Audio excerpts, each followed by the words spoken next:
tout ce dont j'ai besoin, Dieu me l'a donné. Je sais qui je suis, je sais qui je suis en Christ, ce que j'ai en Christ, où je suis en Christ.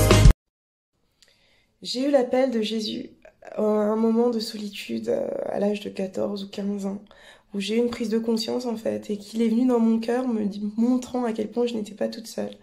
Le texte préféré que j'ai de l'évangile, c'est ce texte avec Marie-Madeleine où elle lui essuyait ses pieds en prenant son plus beau parfum et en le faisant avec ses cheveux, et où ses disciples essaient de la rejeter et où elle arrive à émouvoir Jésus qui accepte, et même mieux, qui lui dit de réserver ce parfum pour sa sépulture. Et Marie-Madeleine qui sera bien sûr la première qui aura vu Jésus à sa résurrection.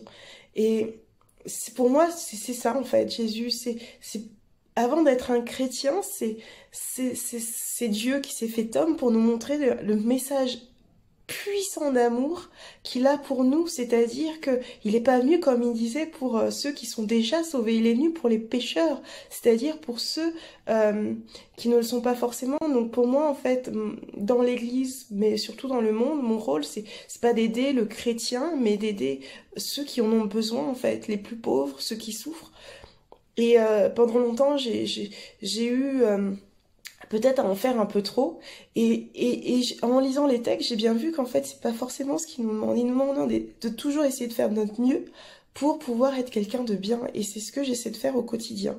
Essayer d'être quelqu'un de bien, c'est être un bon chrétien. C'est-à-dire, en essayant de pas faire aux autres ce qu'on voudrait pas qu'on nous fasse, ben c'est être pour moi un bon chrétien, en fait. Même si on va pas tous les jours à l'église, parce qu'il dit aussi, c'est pas celui qui dira Seigneur, Seigneur qui sera sauvé, mais c'est celui qui va aimer, en fait, de tout son cœur. Et c'est pour ça que j'aime Jésus-Christ autant, parce que pour moi, c'est le cœur ultime, c'est le bien ultime, c'est là où on doit aller, mais où il est très difficile pour nous d'aller, mais qu'il est capable de nous pardonner comme il a pardonné à cette personne sur la croix qui a juste cru. Voilà.